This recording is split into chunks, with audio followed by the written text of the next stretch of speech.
Hello and welcome to Starbound's second channel. My name is Gabriel the Bibi Capaldi and I'll be your narrator today. But before we get into today's story, please do check down below that you are subscribed to the channel. It's 100% free and helps us pop up on your feed a bit more often. As Assistant Professor and Dr. Kaya Viridian walked in class, she overheard one of the students talking about the subject of her lecture. They sweat, they burp, they fart. What the hell is wrong with human biology? The comment hung in the air like a floating bubble of gossip, but Kaya merely pursed her lips and continued her slow stride across the threshold. Her silver eyelashes caught the white classroom light as she blinked, casting momentary shadows across her emerald cheeks. The deep green tones of her skin, the particular shade that had earned her species their name, seemed almost to glow under the classroom's simple illumination. She tucked a strand of metallic silver hair behind one of her short, pointed ears, a habitual gesture that betrayed a hint of nervousness despite her confident demeanor. Kaya wore her usual teaching attire, human-made jeans and a comfortable top made by her own species. Her posture was impeccable, spine straight as a ruler, chin held high enough to convey authority, but not so high as to suggest arrogance. The golden rings adorning each of her slender fingers clinked softly against the table she carried, the only sound accompanying her footsteps across the polished floor. Her eyes surveyed the classroom with clinical detachment, though those who knew her well might detect the subtle spark of enthusiasm she always felt at the beginning of a new term.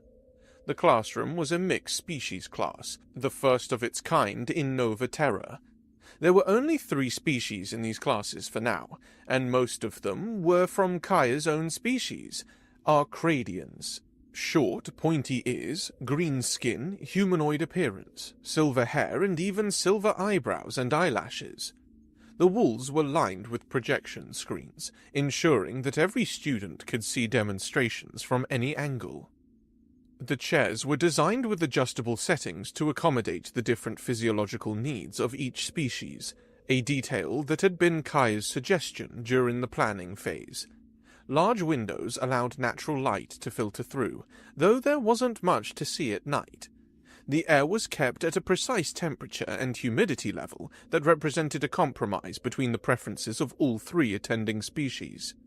She ignored the whispering students, their comments fading into background noise as she approached the front of the classroom. The teaching podium awaited her, its sleek design a personal preference.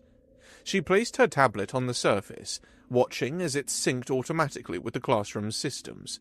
A soft glow emanated from the connection point, confirming successful integration. With a few practiced gestures, she activated the wall projection, her presentation file materializing in crisp clarity. The title slide read, "Introduction to Human Physiology, Understanding Our Galactic Neighbors," in elegant script against a backdrop of Earth's continents. Kaya took a moment to observe her students, all adults, thankfully, as she preferred teaching mature students since there wouldn't be parents involved. It wasn't that she disliked children, she simply had little patience for the chaos that inevitably ensued when too many young ones occupied the same space. Her eyes scanned the room methodically, taking mental attendance. She counted 6 Hessarians, seated primarily toward the left side of the classroom. Their elven-like features were unmistakable, almond-shaped eyes of vibrant green that seemed almost luminescent against their pale ivory skin. Both males and females wore their characteristic long hair, which ranged from platinum to deep auburn, intricately braided or adorned with delicate metallic ornaments that jingled softly when they moved. Not a trace of facial hair among them, something she had only recently realized was a rare trait not shared by both humans and her own species. The Hessarians' ears, longer and more tapered than her own, moved occasionally as they whispered among themselves, their natural grace evident even in such small movements. On the right side sat 3 Lodarians, avian creatures whose plumage displayed an extensive variation across individuals, even more varied than the array of colors she would find in humans. One male had feathers in shades of midnight blue that transitioned to turquoise at the head. Another displayed a magnificent crown of crimson plumes that he preened with obvious pride. The sole female Lodarian possessed feathers of such a delicate lavender hue that they appeared almost translucent when she shifted position. Their beaked faces were expressive in their own way, though it had taken Kaya some time to learn how to read their emotions. Their taloned hands held styluses specifically designed for their grip, poised above personal tablets as they waited for class to begin.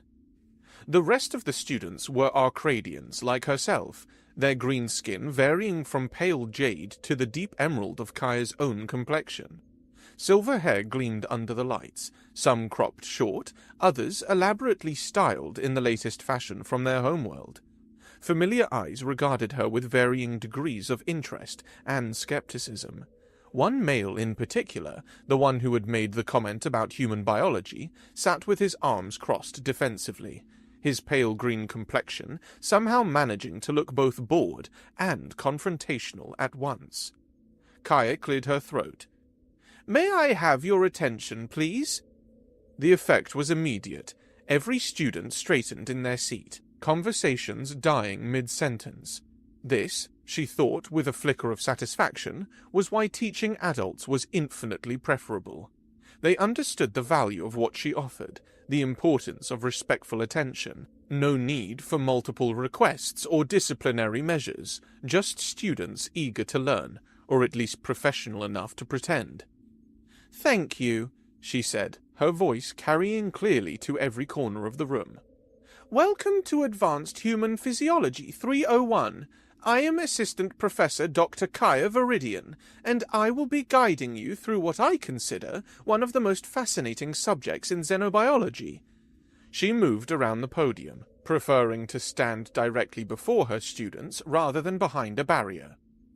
"Some of you may already know my background, but for those who don't, I was the first non-human student accepted into Nova Terra's prestigious medical program 3 years ago." A small smile played at the corner of her lips.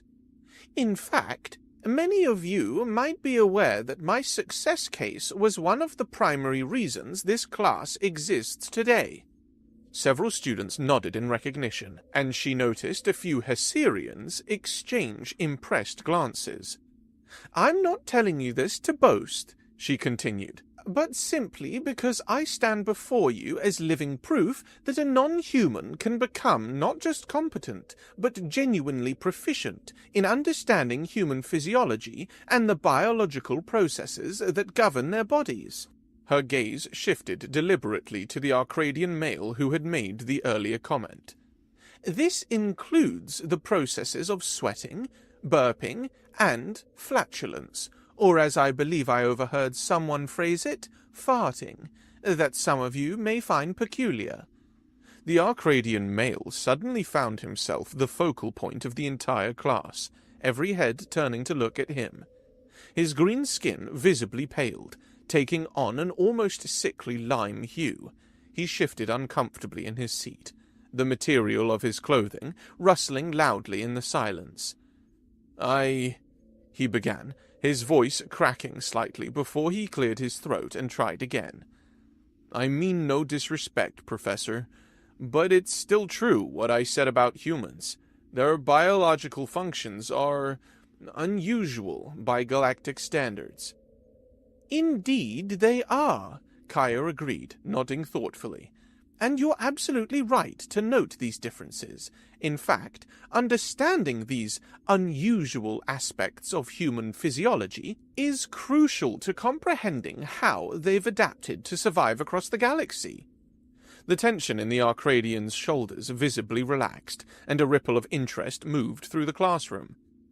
"To truly grasp why humans developed these features that many species find difficult to understand," Kaya continued, advancing her presentation to reveal a representation of Earth floating in the center of the room, "we must first discuss their home planet." The image changed slowly, highlighting various geographical features: vast oceans, towering mountain ranges, sprawling forests, and arid deserts. "Earth is a planet of extremes by galactic standards. The environmental pressures there forced humans to develop remarkable skills. She zoomed the image in to display a detailed cross-section of the human digestive system, its complexity rendered in vibrant colors. Let's start with the digestive system, which explains the phenomena of burping and flatulence. Earth's incredible biodiversity meant humans evolved the ability to eat almost anything. She emphasized the last two words, letting them hang in the air for effect. And when I say anything, I mean anything. It is extraordinarily difficult to food poison a human. They are the only known sentient species that doesn't need to analyze food from other planets before consuming it. Their default biological response is typically to digest it successfully, regardless of its origin or composition. Several students looked skeptical, while others appeared deeply impressed. One Lodarian scribbled notes frantically, his blue feathers quivering with excitement. The key to this remarkable digestive flexibility, Kaya continued, highlighting specific areas of the projection, lies in the symbiotic relationship humans have developed with bacteria. Their digestive tract houses trillions of microorganisms that assist in breaking down an astonishing variety of compounds. This microbial community is so diverse and adaptable that it can evolve to process new foods within weeks. She gestured to the lower portions of the intestinal tract. The production of gas, resulting in what we call flatulence, and the occasional need to expel air through the esophagus, or burping, are simply collateral effects of this amazing food consumption machine. They are, in essence, the price humans pay for their extraordinary digestive power. One of the avian students raised a taloned hand. His plumage was a striking pattern of copper and gold, catching the light as he moved. Yes, Kaya nodded in his direction. Soha, isn't it? Yes, Professor, the Lodarian confirmed, his voice melodious with the characteristic harmonic undertones of his species. What about sweating? That's perhaps the most peculiar trait to me. The idea of constantly leaking moisture seems wasteful and, frankly, quite strange. An excellent question, Kaya replied, genuinely pleased with the intelligent inquiry. She changed the image projected, dismissing the digestive system and replacing it with a detailed image of human skin, magnified to show the intricate network of sweat glands beneath the surface. Sweating is actually one of the defining features of human physiology, she began, her voice taking on the more passionate tone that always emerged when discussing a subject she found particularly fascinating. It evolved as a cooling mechanism, but its elegance is truly remarkable when you consider the evolutionary context. The image shifted to show early humans running across a savanna, pursuing prey under a blazing sun. Earth's early humans developed a hunting strategy known as persistence hunting. Rather than relying on superior speed or strength, they would pursue prey to the point of exhaustion. She highlighted the sweating process on the projected humans.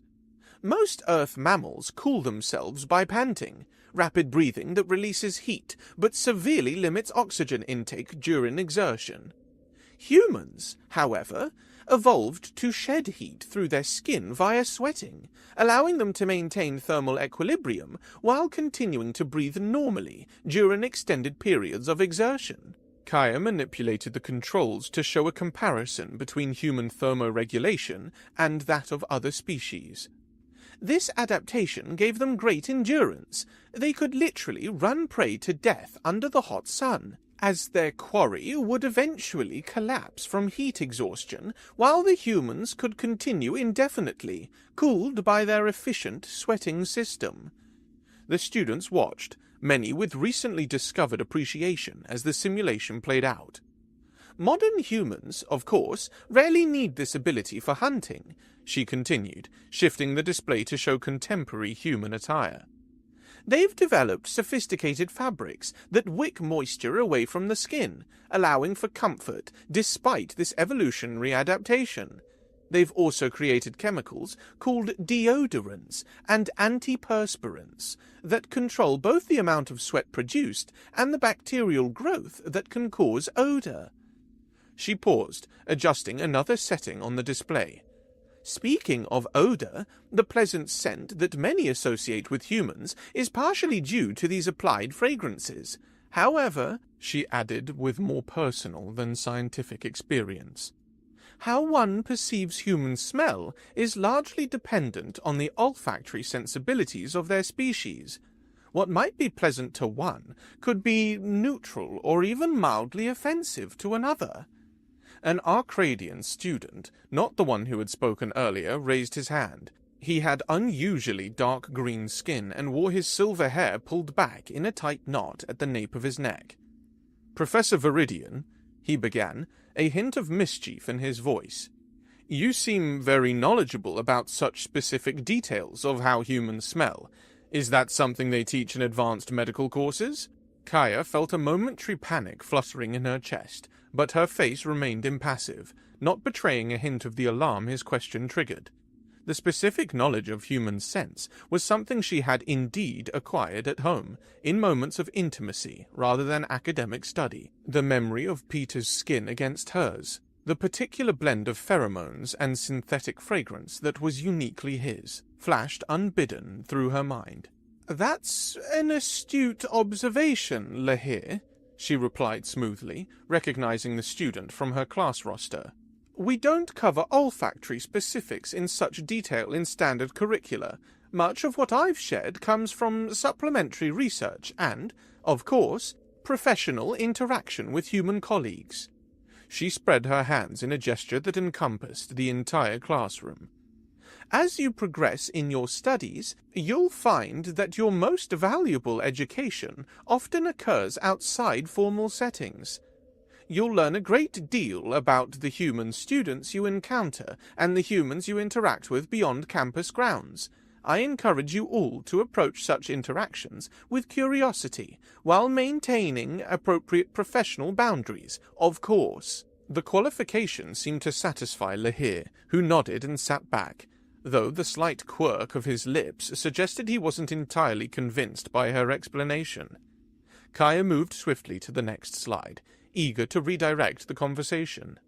Just when she thought the most challenging part of the lesson was behind her, a female Hessarian raised her hand. She had striking features even by Hessarian standards, hair so pale it was almost white, braided elaborately with silver threads that matched her reflective clothing. "Yes," Kaya acknowledged, hoping for a straightforward academic question.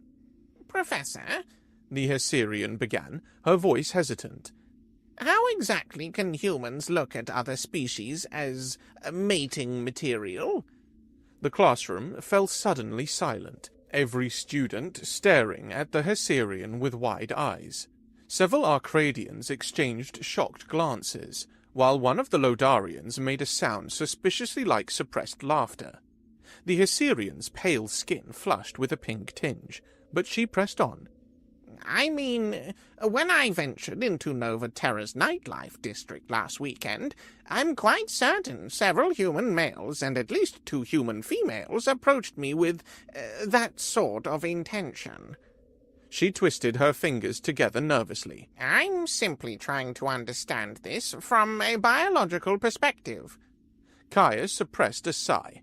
Every term, without fail, the conversation inevitably turned in this direction. She had learned it was better to address it directly, rather than allow speculation and misinformation to flourish. Without a hint of embarrassment, she changed the slide presentation. 2 images appeared on the projection, simplified diagrams of male and female human bodies, annotated with biological markers relevant to attraction and reproduction. "Thank you for your question, Ms. "Hissa," the Hessarian replied. "Hissa," Kaya repeated with a nod. "Your question actually touches on one of the most interesting aspects of human psychology and biology." She gestured toward the diagrams. Humans are a species that comes in a remarkable variety of shapes, forms, skin tones, and eye color. This phenotypic diversity is unusual in galactic terms. She adjusted the display to show a montage of human faces and bodies, highlighting the extensive variation within their single species. The few scientists who have conducted serious studies on interspecies attraction suspects that this variation in appearance among humanity is the primary reason they are capable of being physically attracted to virtually any bipedal species in the galaxy. Several students shifted uncomfortably in their seats, but Kaya noted in satisfaction that every one of them was paying rapt attention. Equally significant is their pronounced pack bonding ability, she continued, displaying neural scans of the human brain with the relevant areas highlighted. Humans form attachments easily and intensely, a trait that developed as a survival mechanism on Earth. This psychological characteristic ensures that other species can very likely also develop attraction, physical, romantic, or occasionally even attachments that might be considered unhealthy by either species' standards toward humans. She changed the display again, this time showing respectful images of various interspecies couples. Such relationships are quite common on Earth and in major human colonies. Even here on Nova Terra, despite our relatively small population, there are several examples of these. She paused, selecting her words carefully. Displays of interspecies affection. Hisser looked increasingly disturbed as Kaya spoke.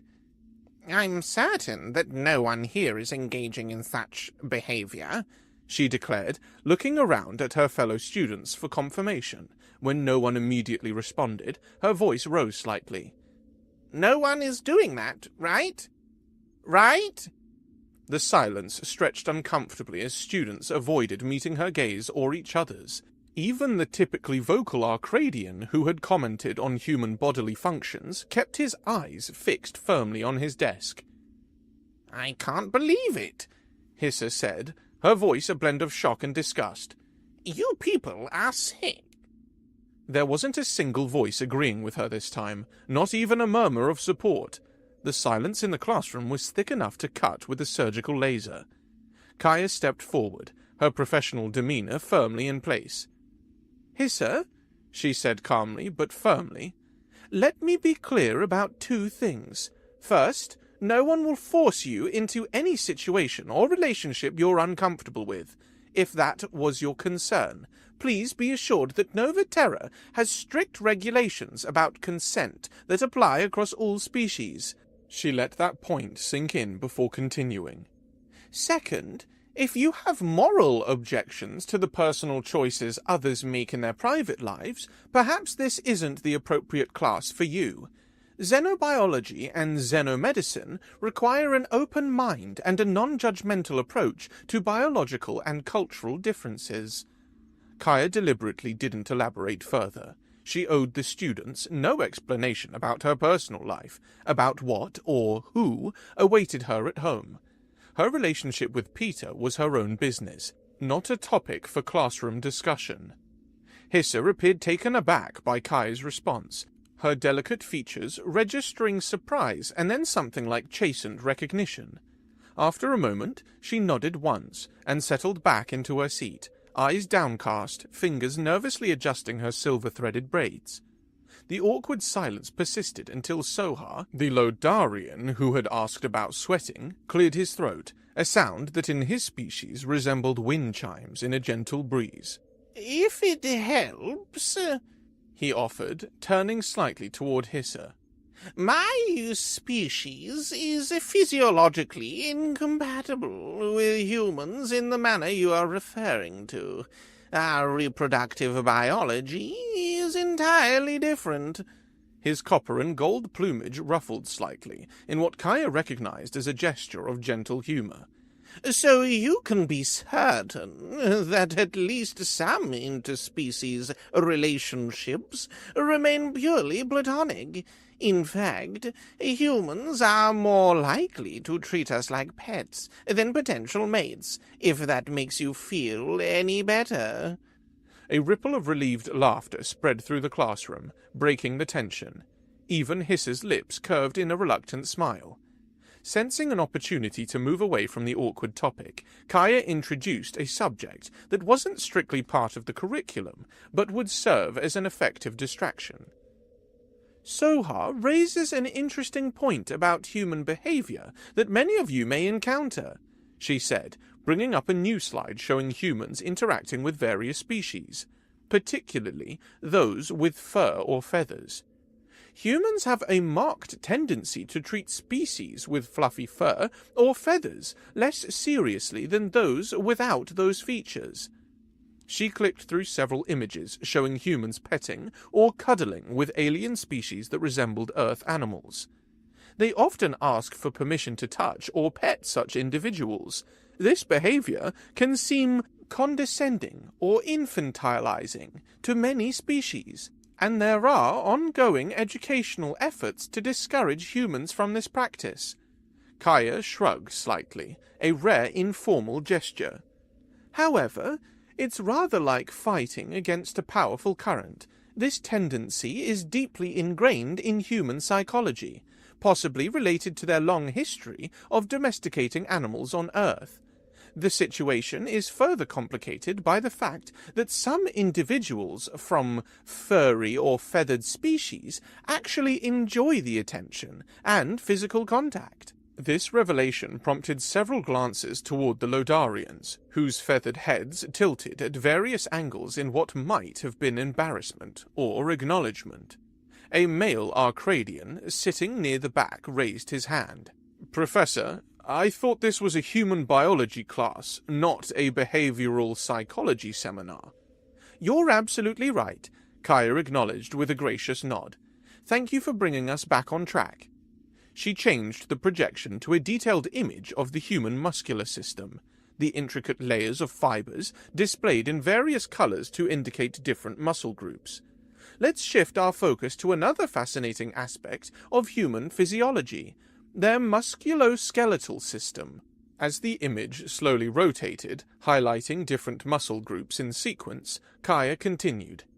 "Humans possess one of the densest and most resilient bodies of all known sentient species, perhaps because of their evolutionary past as persistence hunters.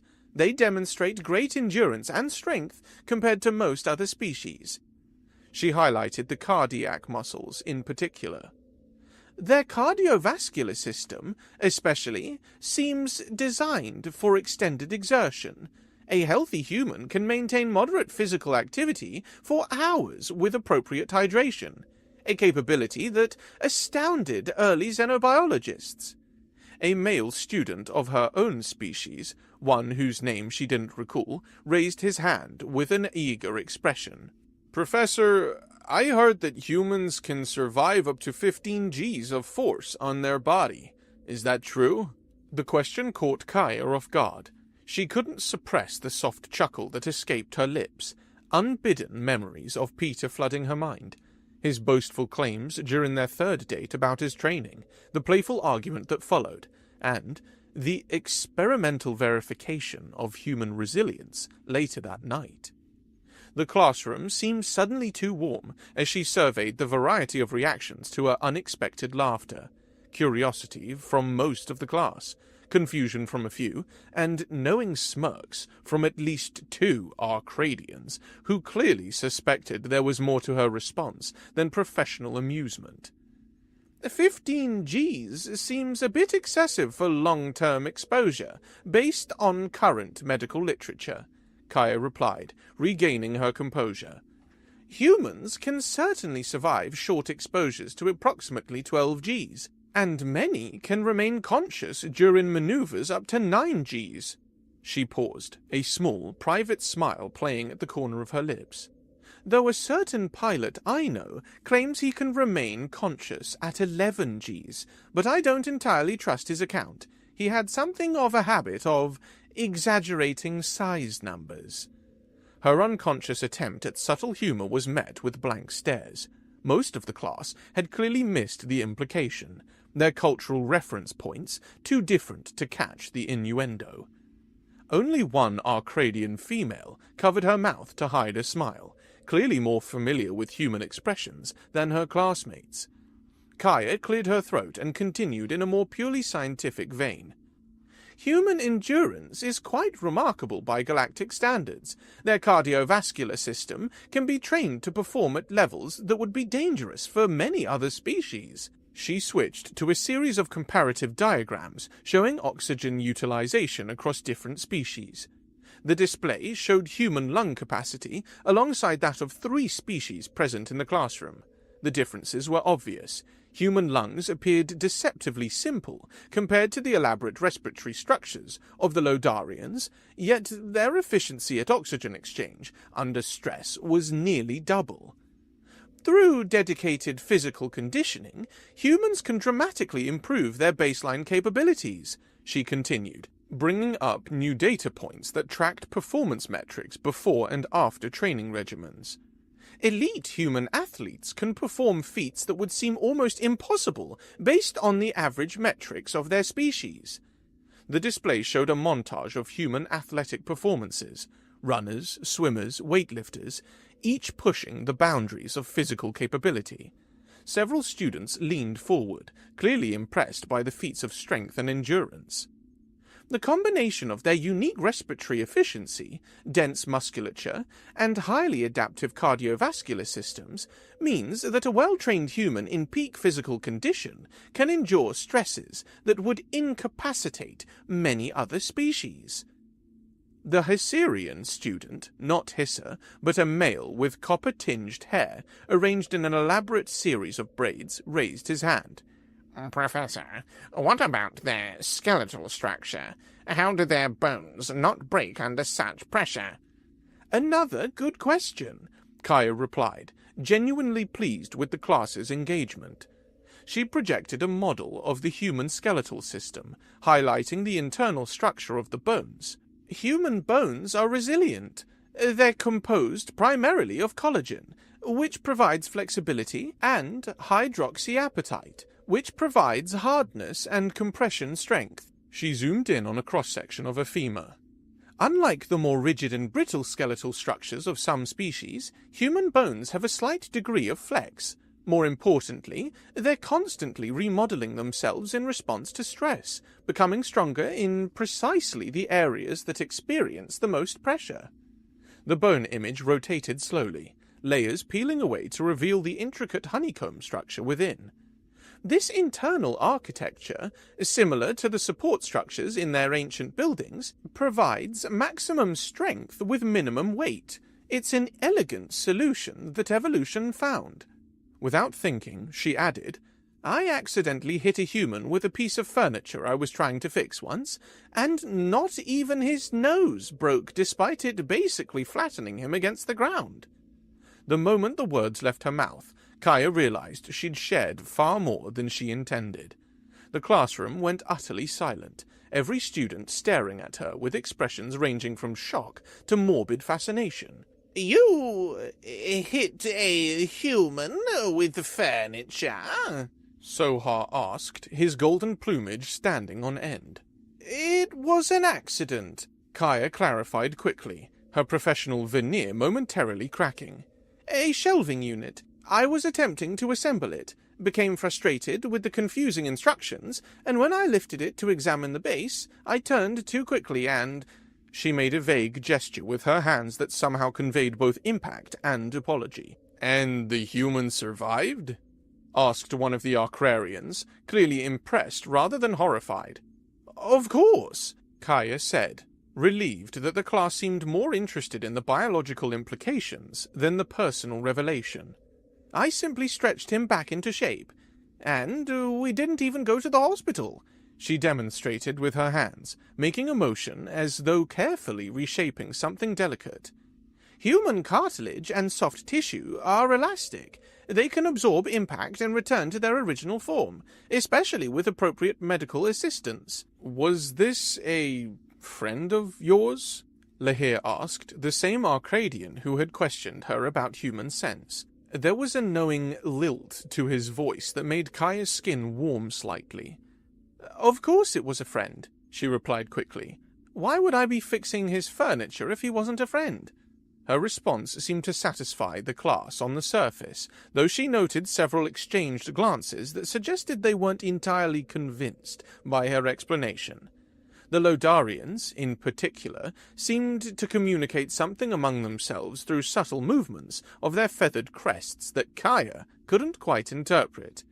She quickly glanced at the time display and seized the opportunity to redirect. "We're nearly at the end of our allocated time. One final question before you go?" A female Lodarian with pristine white feathers edged with gold raised a delicate taloned hand. Professor, this is somewhat tangential, but could you recommend resources for further independent study? Kaya smiled, grateful for the shift to safer territory. "I'll send you all a file off the record, a guide to accessing and navigating the human internet for academic research." She tapped a few commands on her tablet, and each student received a notification that a document had been shared to their personal academic profiles. Their information networks are organized differently than ours, but once you understand the structure, you'll find they have astonishingly comprehensive data on practically every subject, including their own biology. She scrolled briefly through the document she'd shared, highlighting key sections. Her expression turned slightly mischievous. "It will make your academic lives much easier, though I must insist that if any of you are questioned about where you obtained this information, you didn't get it from me. The official channels can be somewhat bureaucratic about cross-species information sharing." This earned her a round of appreciative smiles and nods. She closed her presentation with a few quick gestures. "That concludes our introduction to human physiology. Next session, we'll delve deeper into their neurological structure, which presents its own peculiarities." The students began gathering their materials, the classroom filling with the soft sounds of tablets being deactivated and chairs adjusting as students stood. There was a buzz of animated conversations, a promising sign that the material had sparked genuine interest. "Thank you, Professor Veridian," Sohar said as he passed her desk, his copper and gold plumage catching the light. "Your perspectives on human biology are very detailed." Several other students echoed similar sentiments as they filed out. Even Hissa, who had been so uncomfortable with the topic of interspecies relationships, offered a small nod of acknowledgement before departing, though her expression remained guarded. As the last student left, Kaya allowed herself a moment of satisfaction. She began organizing her own materials, reflecting on the session. Despite the occasional personal slip, the class had gone well overall. The students seemed genuinely engaged, asking thoughtful questions beyond the basic curriculum. This would be one of her final classes as an assistant professor. Her brief academic career had always been intended as a transitional phase, a way to share her unique knowledge before returning to clinical practice where she truly belonged. Soon she would be back in the hospital setting, only this time treating humans rather than exclusively her own species. The difference now was that she had learned how to balance work and personal life, not letting her career consume her as it once had. Peter had taught her that, not directly, but through his persistent, gentle presence in her life. Through his ridiculous jokes and stubborn insistence that they make time for each other despite their demanding schedules, Kaya closed her tablet with a soft click and gathered her personal items. As she walked out of the classroom, her thoughts were already shifting from Assistant Professor Veridian to Dr. Veridian, from theoretical discussions of human physiology to practical applications of that knowledge. And maybe, she admitted to herself with a small smile, to personal applications as well. After all, understanding the incredible resilience of human biology had proved useful far beyond her personal life.